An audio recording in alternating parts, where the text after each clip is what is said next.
Well, hey, everybody, and welcome to the live show.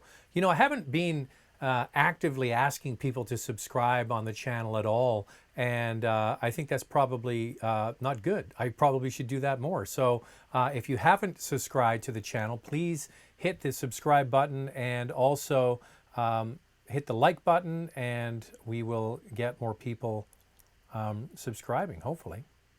All right.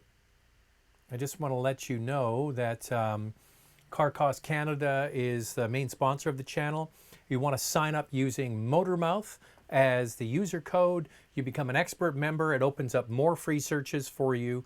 And this is when you want to start looking. And if maybe you're not in the market for a car, let your friends and family know that the service is there. Use the promo code Motormouth and get them to sign up, because there's going to be lots of great deals coming as we head towards releasing cars and dealerships and people out into the world again.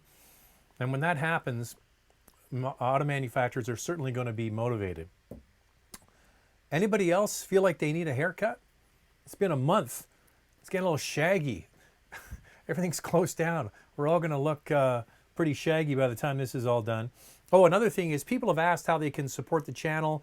Now there's a Patreon account that I opened up just a couple of weeks ago, and some people have signed up for that at different levels. I'll put it in the description below when this is not live, but uploaded onto the channel.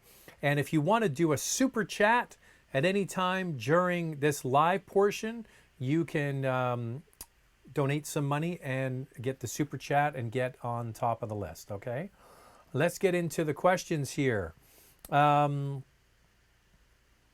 Is 2021 Golf GTI still Mark 7.5, and Mark 8 will come in the 2020 model year? No, the Mark 8 is the car that is coming next summer.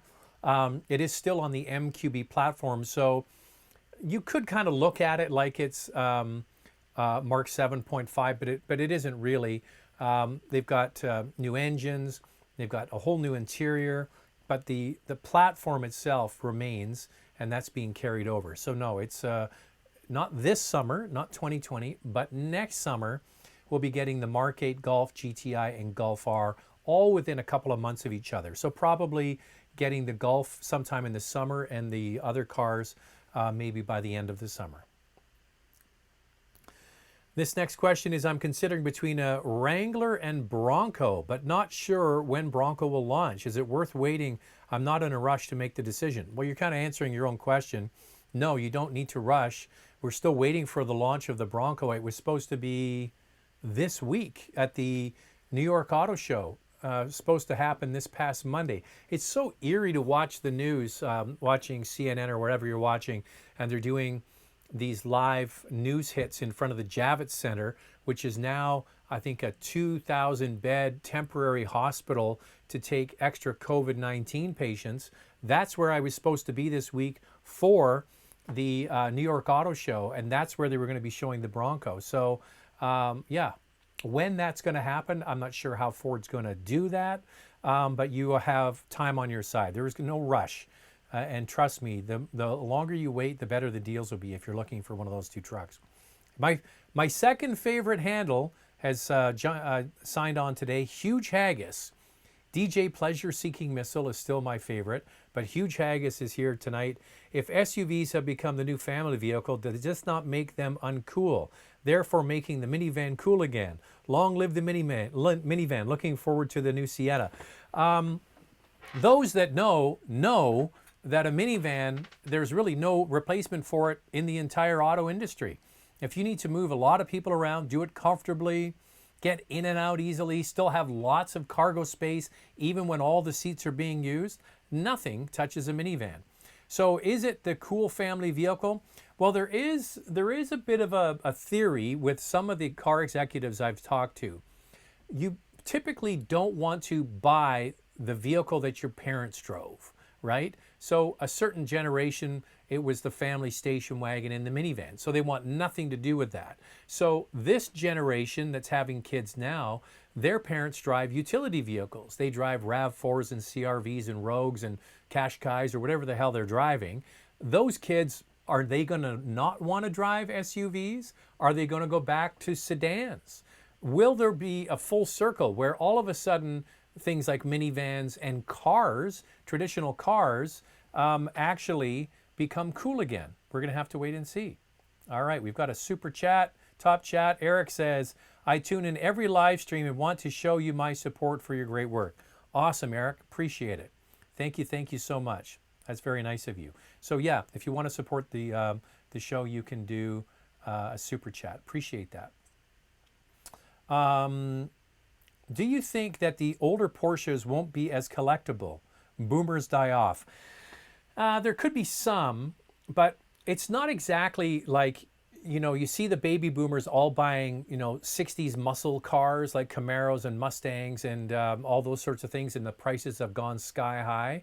Like, is anybody collecting 57 Chevys anymore? No. Those guys are now getting old and maybe even dying off.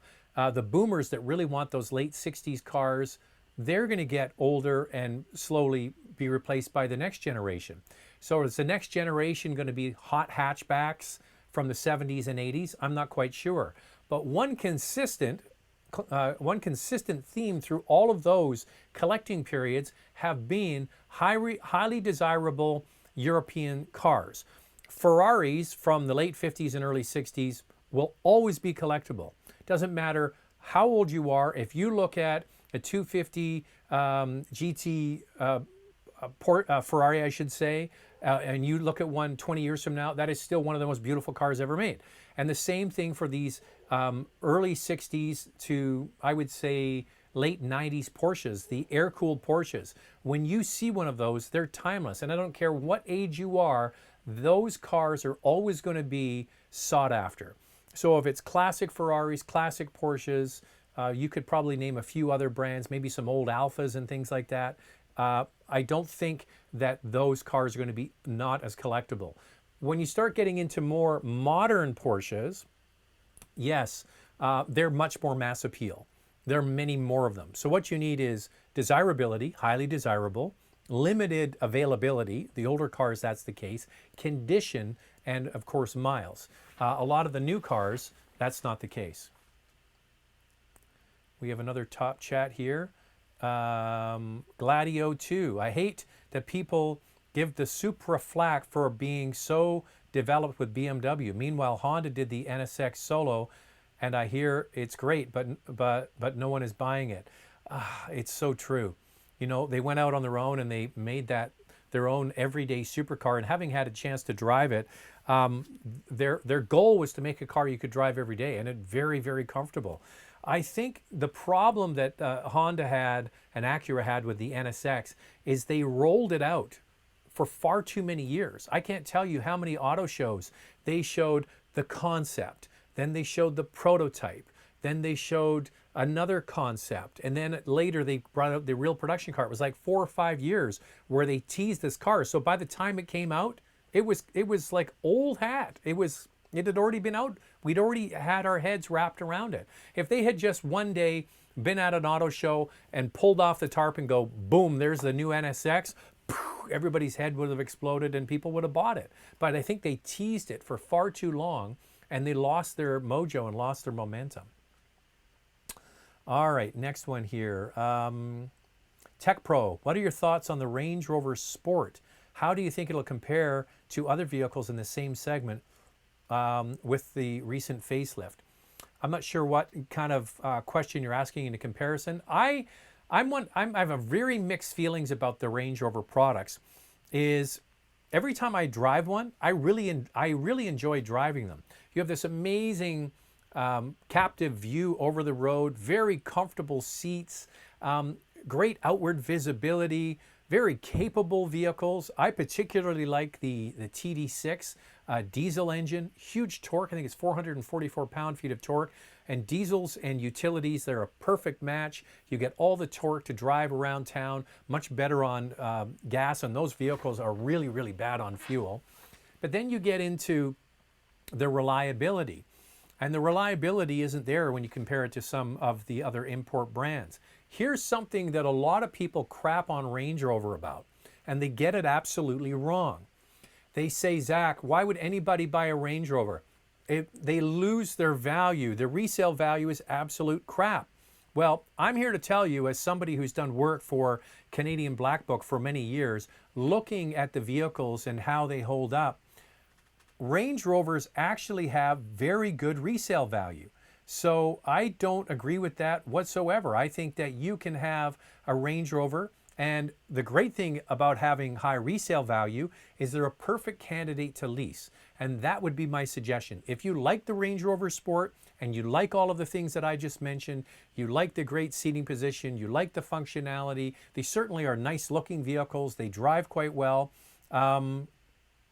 So there you go. I would say that lease one. That's my best advice to you.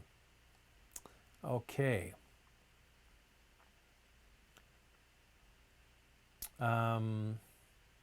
Hey Zach, longtime follower of your shows, looking at the Audi A6 Avant as my next vehicle. Well, aren't you lucky? Do you know any other wagon or SUV offering better ride comfort and cabin noise at a cheaper price? I would have a look at the E-Class.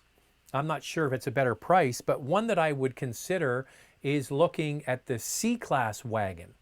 I'm not sure how much bigger off the top of my head the A6 Avant is, but the C-Class wagon, not the AMG one, not the AMG 45, I think it is, or 40, what is it, 43, is just the 300. I actually prefer much more than the AMG version. I found the AMG version too choppy, the transmission a little bit too jerky. I didn't find it as nice to drive every single day. So that is one you could consider. The other one you might want to look for, and there might be some that are still around that haven't sold yet. They stopped making them last year in 2019, but I bet you if you look around you might find one, and that is a V90, Volvo V90 station wagon. So have a look for one of those, because I bet you some dealers probably still have some old stock there, and that is certainly one to check out because a beautiful car to drive. The next question is, hi Zach, does software tune affect warranty? Yes. If you do a flash, we used to call them chips back in the day, where you actually used to put like a prong chip on top of the computer. But if you do a flash and the dealership can detect that it's been done, yes, they can void your warranty. Some of the tunes are where you plug them into the OBD2 port. Underneath your dash, there's a little port and you can plug it in. That's where they plug in to scan your vehicle for codes and things like that. Some of those you can flash the computer, and then you can flash it to remove it. So when it goes into the dealer and then they plug their computer in, they might not be able to detect it. Now, don't take my word for it. What I would suggest you do is you go to a web forum for whatever car it is you're thinking of flashing, and find out what other people have been able to do, and maybe to hide the fact that it is being flashed from the dealer if they were to check it, and could void your warranty. But yes, it can do that. Do you think manufacturers are behind leaks? If not, why don't they sue the pants off people who are leaking them? I'm not sure. Like, there are spy photos of vehicles, and are you thinking of the Bronco and the way that was leaked? I don't know how they do it. Like, all I know is when I get to go to an event where it's strictly embargoed, you put your phone away, you can't take your phone, or you're not allowed to have any kind of cameras with you. It's pretty top secret. You sign a sort of an affidavit saying you won't tell anybody about the vehicle. They're really quite serious about it, so I'm not sure how they do it. I don't think they are behind the leaks. Do you think the Jaguar F-Type will appreciate over time? It's hard to believe you can pick them up on under $40,000. Well, it's back to the old problem of having a car that is expensive to fix. And, you know, the old saying I always have is the bigger they are, the harder they fall. Often the more expensive the car is new, it depreciates much faster than a less expensive car. I think that's all it is. If you can buy one and you can keep the maintenance up and keep it running, it's a very nice car. My car lease is up in a month. I'm not sure what to expect. Dealers are now closed. Would BMW carry over my lease another few months, but still having the car? Can I leave the car at the entrance? Okay, I just got an email today. I'm trying to remember what manufacturer it was. I got it. It basically was addressing this situation. It wasn't BMW, but they'll have a policy in place for this. Because dealerships, if they have emergency closures where you are, dealerships are not allowed to be open because they're not an essential service. Here in British Columbia, they are, because we didn't have this essential service lockdown. Much fewer cases of the COVID-19 here in British Columbia than any other major built-up populated area in the country. So contact BMW Financial Services or BMW Credit, whatever it's called. They'll have a 1-800 number. You tell them the situation. You say, my lease is coming up. What are my options to either extend the lease or return the vehicle back? And you would have to have the vehicle inspected and then have it dropped off, and they would have a procedure for that, whatever that is. But probably, Eric, the best thing to do is to contact them and say, I plan to return the car at the end of the lease in 2 months. If, however, we're still in these emergency measures, can I go to month and pay an extra month and pay down that buyout amount if that's what you please? But if you contact BMW, and you're willing to get another one, they might be able to flip you into the new car sooner and have that transaction done virtually, and then you just drop the car off.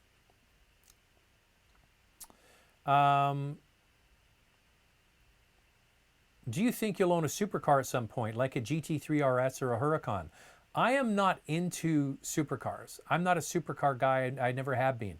Whenever I see a mid-engine sort of supercar, they kind of leave me cold. They don't really do anything for me.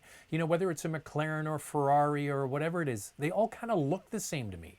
And I like cars that have a little bit more character. I like cars with long hoods and, you know, that classic front engine, rear drive, sort of roadster or sports car. Of course, Porsches are the exception. That's my favorite brand. But you ask about like a GT3 RS or a Huracan. A GT3 RS, I'm not going to the track on a regular basis. I get to go to the track once in a while for car events to kind of get that out of my system, but I don't have a plan every weekend to go and do laps or anything like that. I personally, supercar performance, but in a sleeper body, the car that if I won the lottery, I would source and try and find a GT3, not the RS, but just the GT3 Touring. Doesn't have the big wing on the back, manual transmission. That to me is the perfect car. Huracan, no. Peak Time Racing. I shaved my head for the first time ever. Can't get a haircut either. I know, dude. I don't think I'm going there. I'm already worried about my hair thinning anyway. I'd be so paranoid if I shaved my head it wouldn't grow back.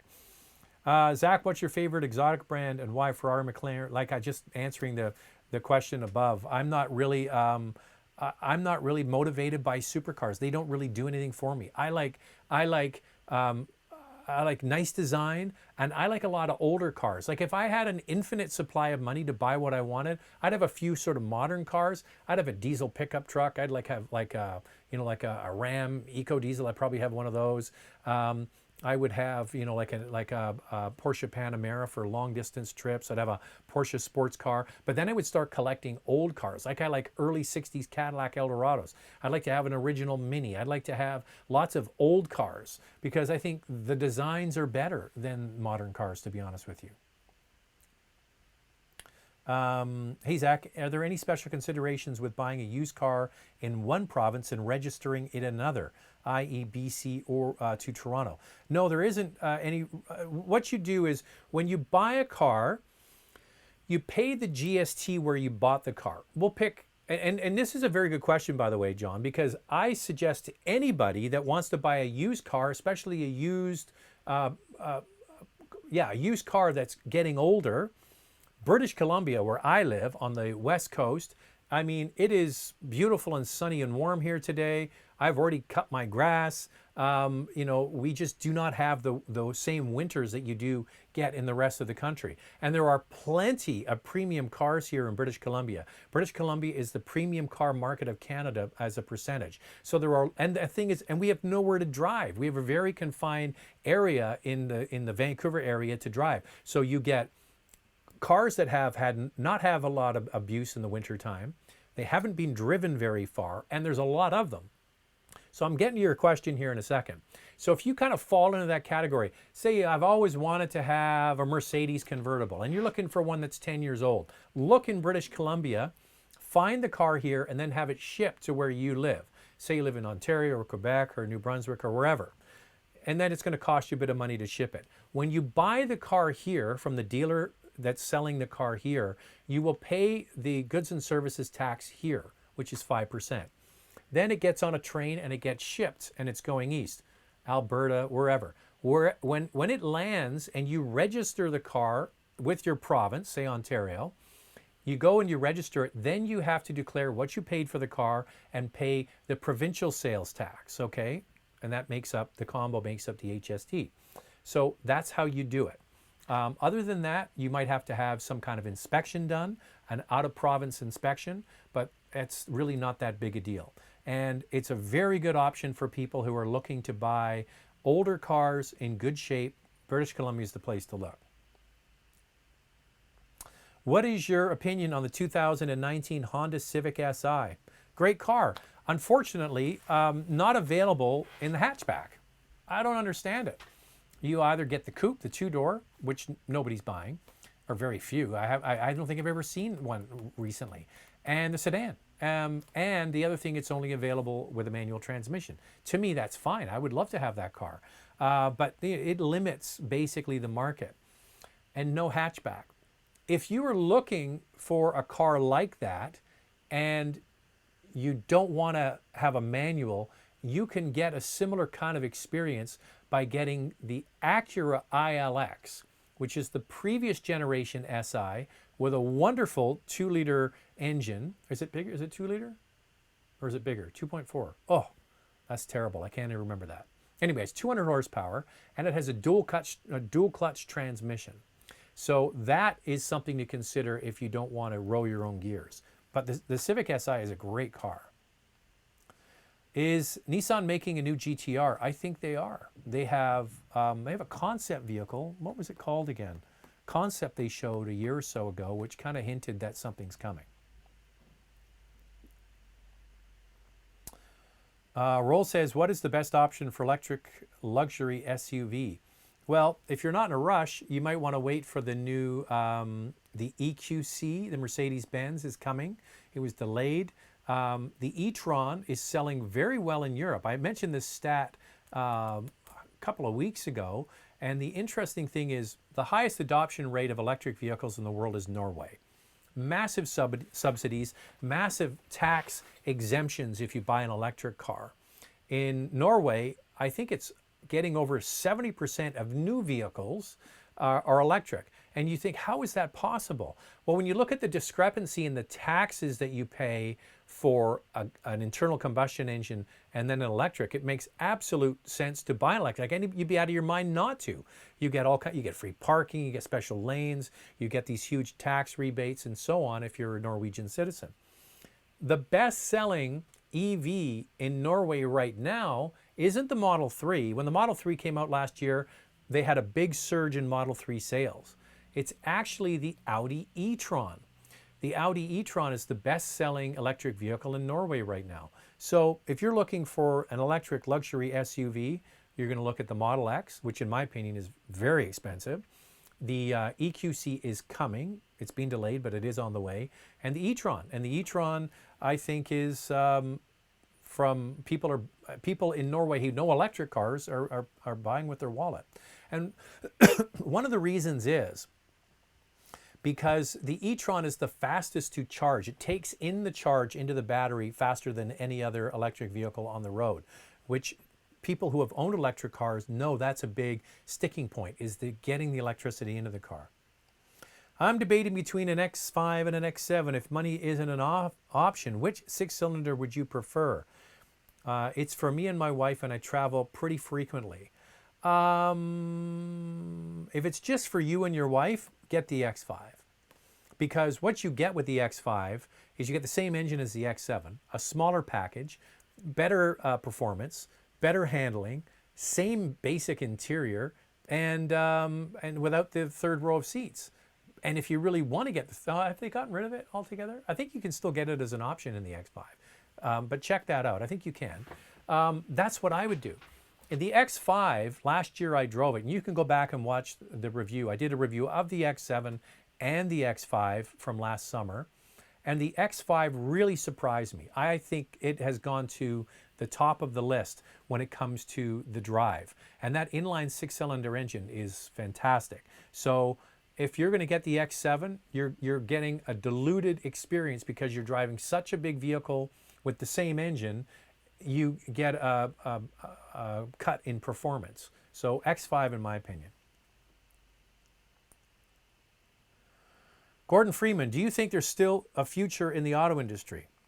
Absolutely. Okay, Gordon, quick quiz for you. In normal times, not COVID-19 times, how many vehicles do you think are sold in between Canada and the US? Any idea? 20 million. How many vehicles are sold roughly around the world in a year, in 1 year? 100 million vehicles are sold each year worldwide. Okay, just think of what 100 million looks like. 100 million anything. It's just a massive number. That's how many new vehicles are getting produced and sold worldwide every year. So is there a future in the auto industry? Yeah. We're selling 100 million vehicles around the world every single year. And we're only about 1% electric right now. Someone says no one watches CNN. They are lying partisan fraudsters. Whatever. It's just the frickin' news. Hi, Zach. Thanks for your suggestion on me going for Kia Stinger GT over the German rivals. Due to the pandemic, car prices might go down. Should it be looking at another car in the same price? Well, I think that you should definitely be looking at the Genesis G70, which is on the same platform as the Stinger, slightly smaller if you don't need the back seat. The back seat is tight. Yeah, those are the two. If you don't want to buy a German car, that you should consider. There is going to be a Stinger update. There's going to be a facelifted version coming, but I don't think that's going to be at the beginning of the year. It's going to be towards the end of the year. Any news on the GT4 RS? I haven't seen anything come across my desk yet. Hope you can do a review of a Singer Porsche. Me too. I'd love to. There was a beautiful blue one here that Pfaff brought in, the founder of Pfaff in Ontario, big Porsche dealer, big dealer group in Ontario. The founder of Pfaff's favorite car, his first Porsche was this blue. So when they did their Singer Porsche, they did it in his favorite color. So I know a colleague here who actually got a chance to drive it. But yeah, that's like my 1-2 punch when it comes to the lottery cars would be 911 GT3 Touring, and then I'd order a Singer Porsche.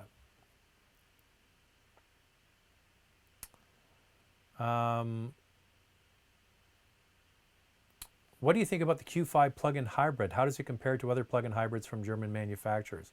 I haven't driven that, to be honest with you. Here's the interesting thing. So that's Andrea standing in front of the Volvo S60 Polestar plug-in hybrid. And a bit of a spoiler alert, but that's for the hardcore people who watch this. You're going to watch the video, I'm sure, anyway. I talk about the dark horse in the race with that car. And I think it's going to be BMW is going really, really heavy into plug-in hybrids. They have had electric vehicles in the past, of course, the i3 and the i8, and they have the i4 concept. You might have seen that vehicle. But they truly believe, and I still think this is the best case scenario for most people, having a plug-in hybrid vehicle that gets you that 30, 40, 50, 60 kilometers of electric range and then reverts to an already efficient hybrid is the way to go for most people. And Toyota came out with a study that said they can make 5 hybrids for using the same materials that it would take to produce one battery electric vehicle. So there is a case to be said for that. So that's one brand I think that has made a clear commitment to plug-in hybrids. And the vehicle we talk about in this is the 330e, the new 3 Series plug-in hybrid. So I don't have any specific on that Q5, but I will say that BMW is going heavily into plug-ins. So maybe have a look at what they have to offer. Hey, Zach, not all, but a lot of dealerships make you feel like you're wasting their time. All the salesmen are on the computer or on the phone. Most clients buying cars online? No. The business model still is the franchise dealer network, where you still have to go in and get the deal done with the salesperson or the sales manager. And I mentioned this on the last live chat. I don't know if you were here, Michael, but if go into the dealership and be perfectly blunt with them and say, I want to just test drive this car because I'm considering purchasing it. And I'm not buying the car today. This is what I would say to them. I'm not only test driving the car, I'm test driving the dealership to see what dealership I like. Because whoever I like, they're going to get my business. And if they don't snap up and to attention and do what you want, they don't deserve your business.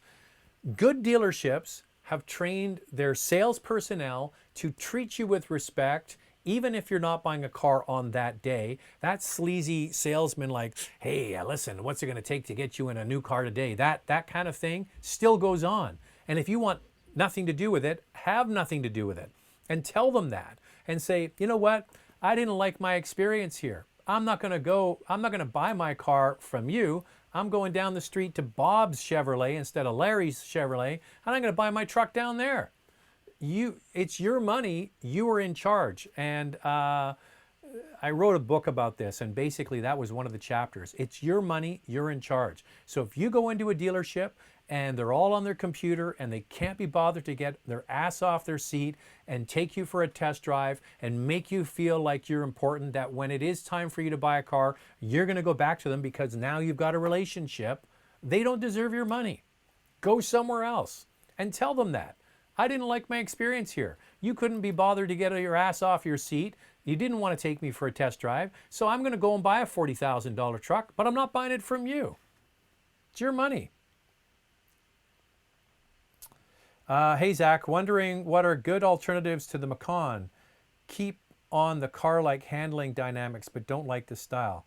Keen on the car-like handling dynamics, but I would go for the Alfa Romeo. If you want to have a vehicle that handles like the Macan, that, in my opinion, is one that is just sort of head and shoulders above the rest when it comes to dynamics. However, with Alfa Romeo, it opens up another can of worms, and that is where are you going to be with reliability?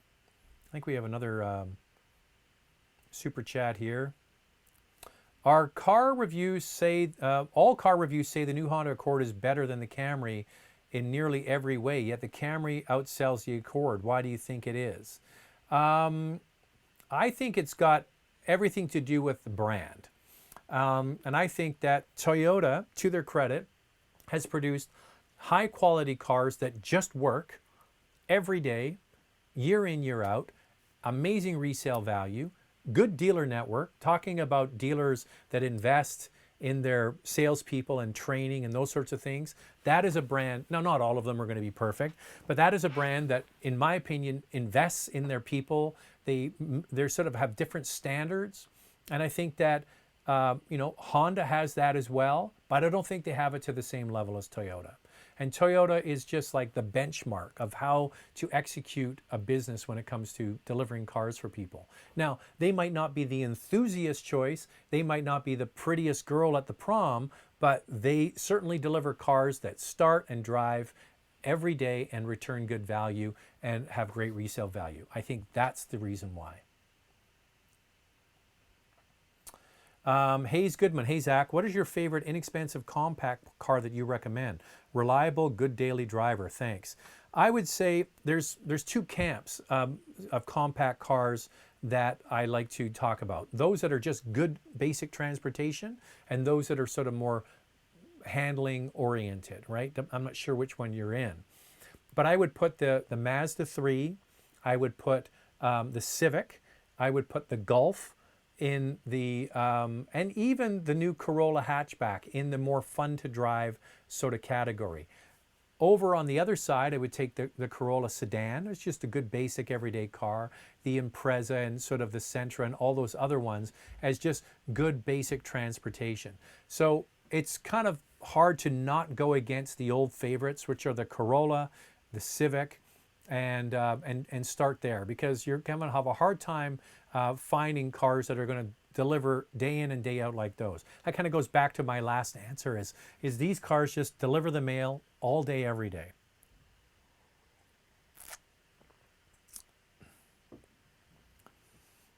Hey Zach, I'm wondering if a CVT in the 2019 Qashqai will be a problem in the long run. 5 to 10 years, 100,000 miles. Love your channel. Okay, Eric. This is the one sort of thing about the Nissan products that a lot of people question, and that's the use of continuously variable transmissions.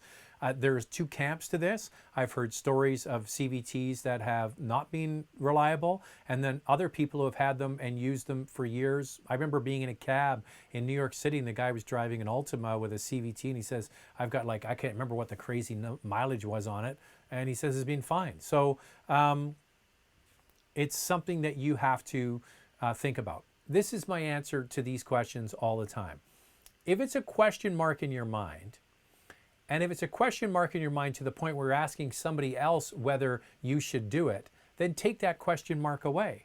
There are plenty of other small utilities that don't have CVTs, regular automatic transmissions. So if it's a real hang up for you and you're not sure you want to go down that road, there are options, my friend. Interestingly, I'm getting the Qashqai back, the facelifted one, in a few weeks. So you have to ask yourself, are you okay with it?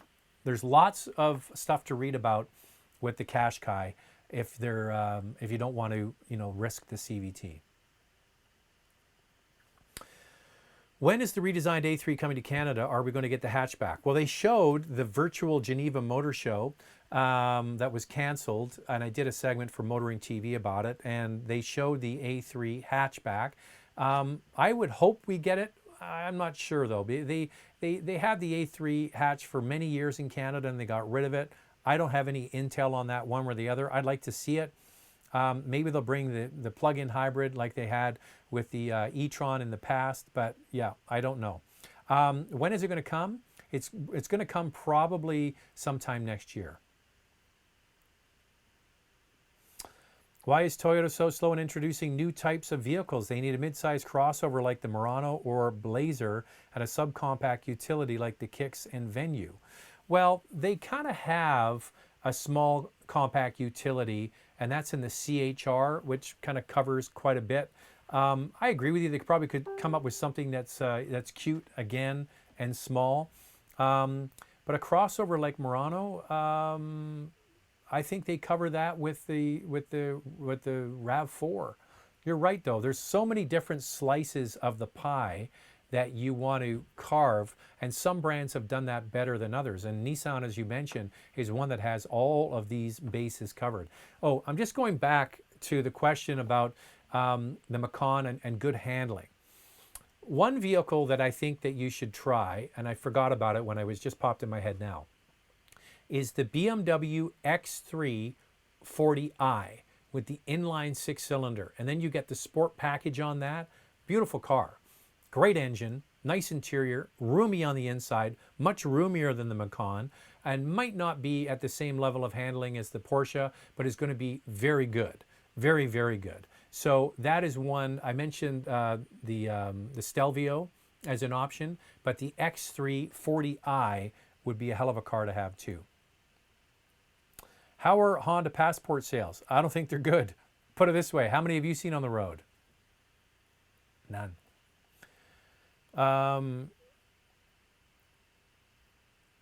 Hey Zach, what do you think of Ford Escape PHEV? It's front-wheel drive and 40,000 in Canada. Well, they're going to live and die by these decisions. If they have a vehicle that people aren't going to buy because it's not all-wheel drive, that's their fault.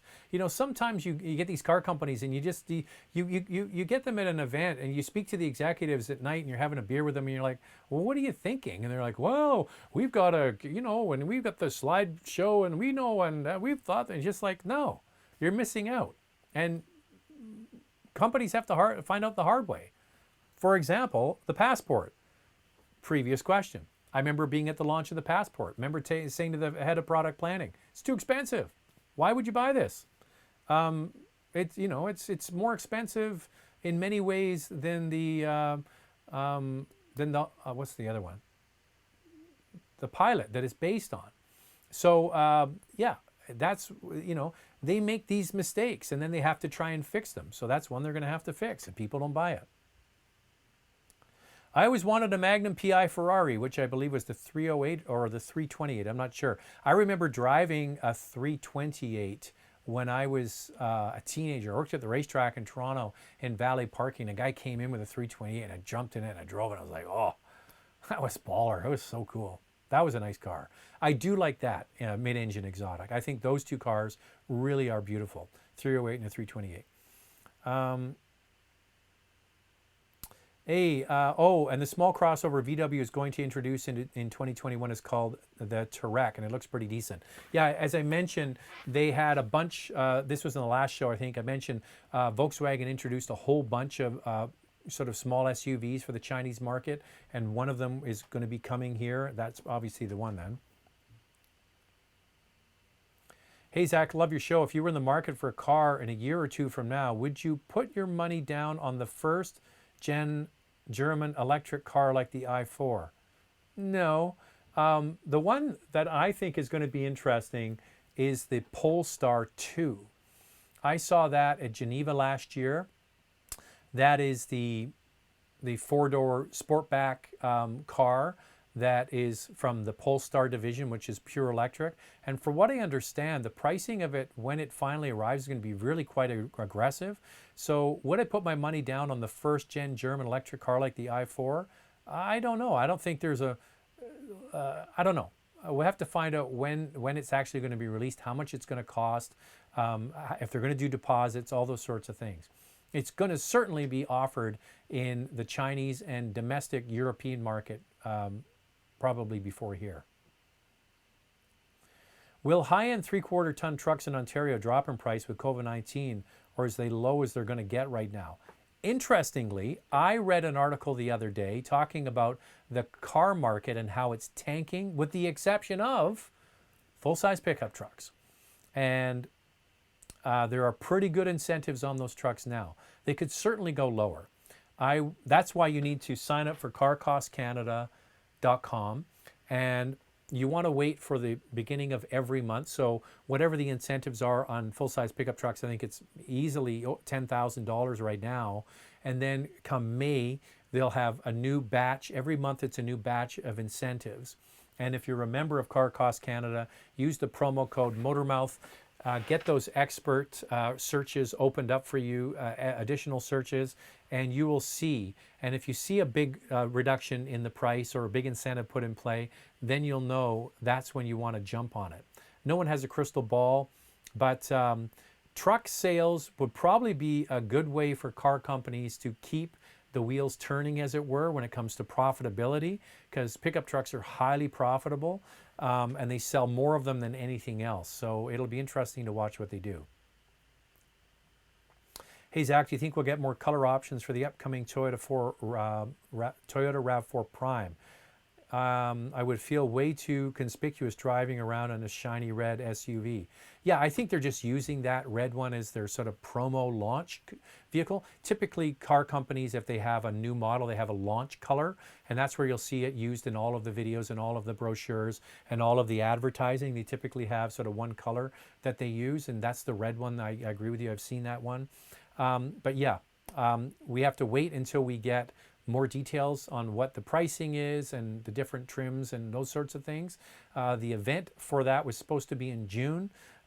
Who knows what's going to happen now? Are they going to try and hold close to that for the launch event? That's what I would get invited to. And then shortly after, the vehicles would be on sale. They're supposed to be on sale in North America this summer. Is that being pushed back by 6 or 8 weeks? I don't know. We'll have to wait and see. Lexus with the LFA was the same mistake Honda did with the new NSX. Took too long for it to come out. Ended up one gen behind the competition. I agree with you. I think that was the big mistake with the NSX. They teased it and teased it and teased it, and then it came out and it was like, well, that's old news. Nissan Group sales at least minus 50% in Canada in 2020. Wow. It's pretty scary to look at some of these sales numbers. It's not pretty, let me tell you. Only Toyota has an all-wheel drive minivan. If other manufacturers sold minivans with all-wheel drive at a reasonable price, I would seriously consider this over an SUV. Ta-da! Pacifica. The Chrysler Pacifica back with all-wheel drive for 2021 model year. There you go. Have a look. And I think they did a facelift with it as well. So have a look for the pictures of the Pacifica all-wheel drive, and they made some changes. It looks nice. They made it look a little more SUV-ish. Very nice looking. And in my opinion, the best driving minivan on the market. No question. Pacifica, in my opinion, nicest driving minivan. Expensive though. Thoughts on manual or DCT M2 coming from a 335IS? Want something more nimble and light and stay in BMW family. Anything else like M2 outside of BMW? It's a pretty compelling package. And if you're a regular viewer of this channel, it's my favorite BMW in the lineup. It is the best value in the BMW lineup. I wouldn't even say coming from a 335IS, if you even need to go to an M2, just the 240 is a hell of a car with 300 plus horsepower in that tiny little package. It's great. Now, if you're getting the manual or the dual clutch, it's up to you. One, is only available with rear wheel drive, so that's something to consider. But yeah, I mean, you are looking at a wonderful car. Other considerations probably would be in the Cayman Boxster family would be something to consider, but yeah, that is a hell of a car, and you're going to have a lot of fun driving it. Hey, Zach, GLS or X7? I actually liked, in the GLE X5 family, X5 wins. In the GLS X7, I think the GLS is better. I don't know why. I don't know. I think they just did it better. I think it's maybe because they've been doing it longer. The X7 is fantastic. The GLS is great. For me, it came down to the inline six-cylinder in the Mercedes with the 48-volt electrical torque boost that it gives. It's the same basic system that FCA uses for their e-torque. It's this low-level torque you get from the electrical system at initial launch. I just found it more satisfying to drive. But with either of these, there is no wrong answer. They are matched so closely in terms of features, air suspension, similar engines, size. You park them next to each other, they're almost exactly the same. So there's no wrong answer there. Drive them both, see which one you like. David Lee, out of American muscle cars, which one do you like the most, Mustang, Camaro, or Challenger? Mustang, hands down. I'm considering a 2017 Macan Turbo that was optioned with ceramic brakes. I love the car, but I'm worried about the resale value and high cost of brakes worn down the road. Would you stay away? Well, this is where a pre-purchase inspection is your friend. The ceramic brakes, if there wasn't excessive use of the car, should last a long, long time, basically indefinitely.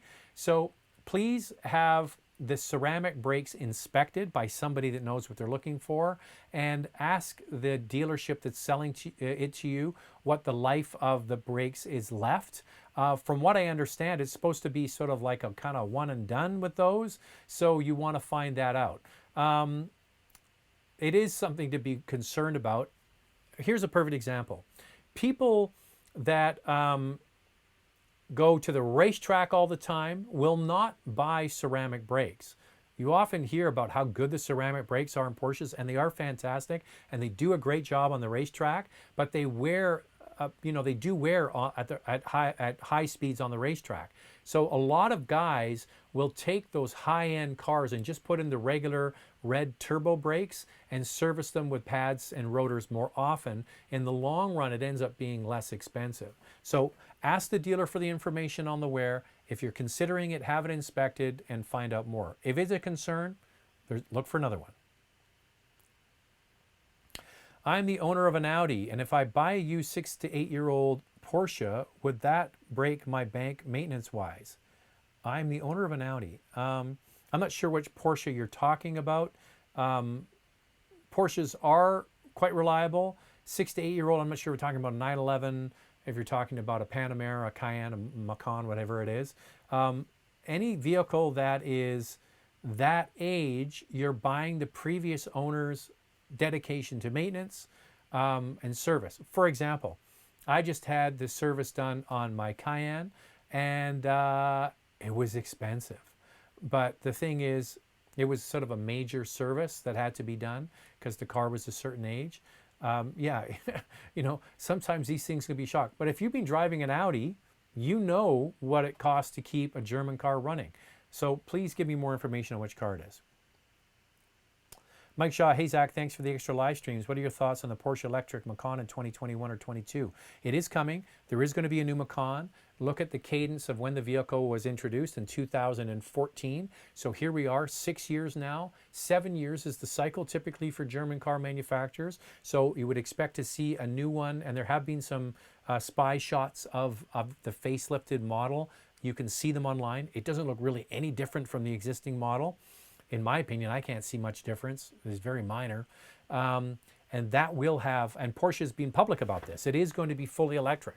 So think about the Audi e-tron drive line in a Porsche product, maybe tweaked and tuned, obviously for Porsche kind of, driving dynamics and things, but that's what you would be buying. A shared electronic platform in a Porsche in the Macan, okay? And it is coming. We have another super chat from Marco. Big fan of your reviews. What are your thoughts on the GR86 versus four-cylinder Supra? They seem like they're going after the same market. Cheers.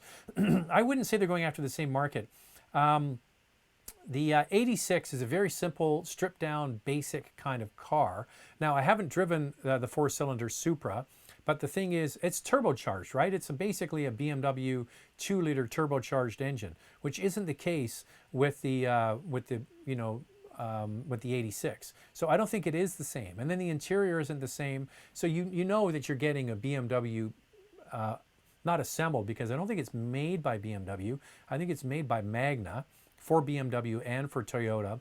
And they are putting that car together, and they have very similar interior materials and fit and finish, and a lot of the switchgear is even the same. So I don't think you can compare them. One is a real stripped down basic car, and then the other one is the sort of contented BMW. So they're not quite the same. And I love the Supra. I thought it was great. I thought it was really good, a lot of fun.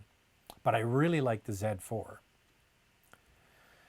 Where are we? I kind of had to go back because they had the super chat. I'm all about the super chat. If you guys want to support the channel, I'd be really happy to answer your questions.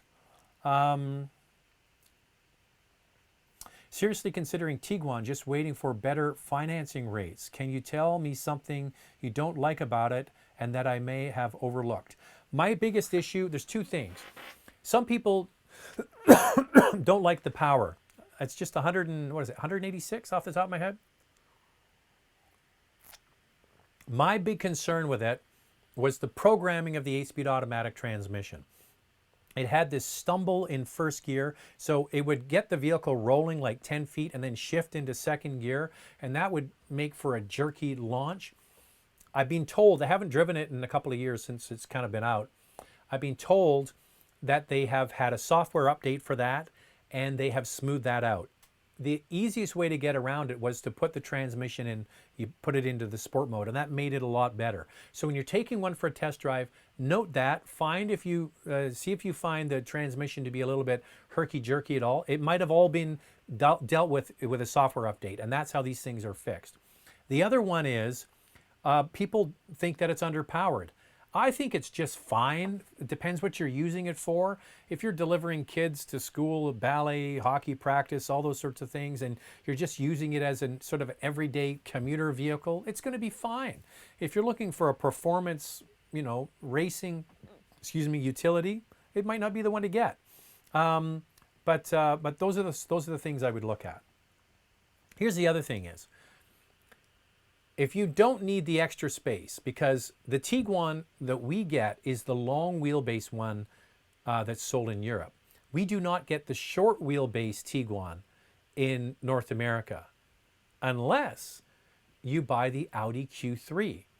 The Audi Q3 has always been based on the Tiguan platform.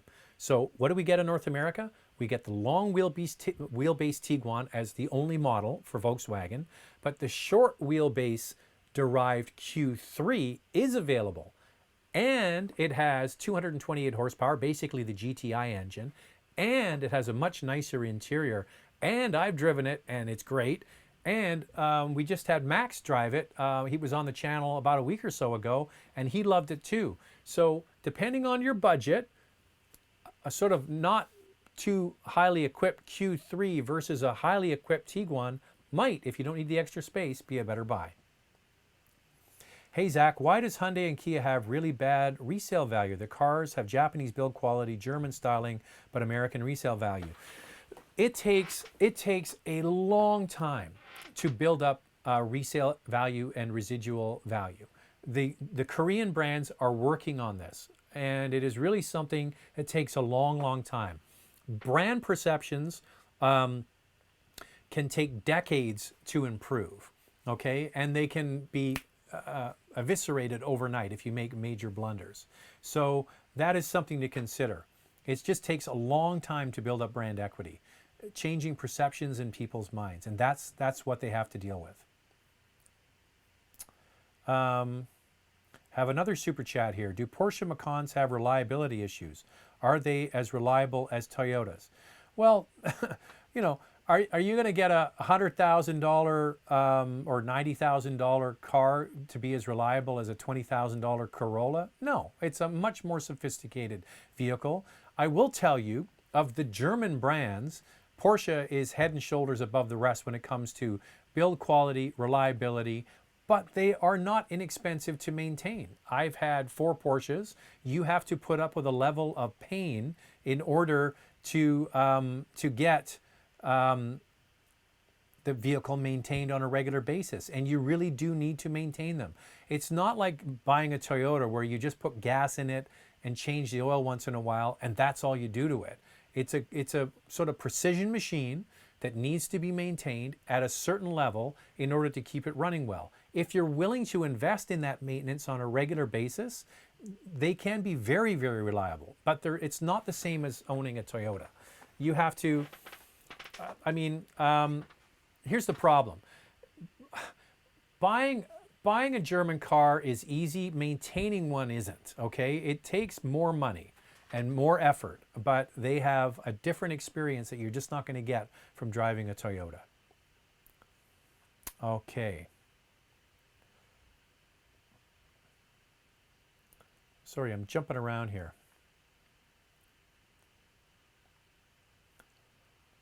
Hi, do you think the government should subsidize new car sales by starting a scrappage scheme? It depends where you live. There are some scrappage themes. Like I live in the province of British Columbia. We have a scrap it program. Yeah, it's a good way to get old, dirty cars off the road, and it depends on your local government. It's in the U.S. It's state by state, from what I understand, and in Canada it's province by province. What do you think of the Kia 2.5 SmartStream Turbo and of the what do you think of Kia's 2.5 SmartStream Turbo, and what do you think of the upcoming K5 Optima from what you've seen? I haven't seen much on it, but this is the new engine that they're producing. From what I don't want to say anything because I don't really know much about it, to be honest with you. How about the ID3? ID3 is not confirmed for North America. We are getting the ID4, which was shown virtually once again. It was supposed to be shown at the Geneva Motor Show. They brought out a sort of a production vehicle, but it was camouflaged. They had some like stripes and things on it, so you could see the general shape, but not all the fine details. Apparently later in the year, I'm going to guess the LA Auto Show, if and when that happens in November, will show the production version because, as we know, California is a big electric market. So that is coming, okay? And then we're probably going to get something else like the ID Buzz or the Bus. And there's still chatter. Are we going to get the ID3, which is confirmed for Europe and is starting going on sale this summer? So no confirmation. It might happen, but for sure the ID4 is going to be first. All right, we're kind of up against the clock here. Once again, if I don't read your question on air, I do read them after the fact. Once again, thanks to all the super chats. That was really nice of you. Appreciate that. And I'll be doing this again Tuesdays, Thursdays, today's Thursday, and then Sunday. Okay, same time, 8 p.m. Eastern, 5 p.m. Pacific. we'll be here answering your questions. Please tell your friends about the channel and like and subscribe. And if you haven't subscribed, please do that. Tell your friends. We need to keep things moving along here, and I appreciate all the help. And I will be back here Sunday night at the same time. The video on the Polestar has been edited. It's going to be uploaded, and you'll get it Saturday morning. Yeah, time for a haircut. I don't know where I'm going to get one, but we're getting there. All right, stay safe, everybody. Talk soon.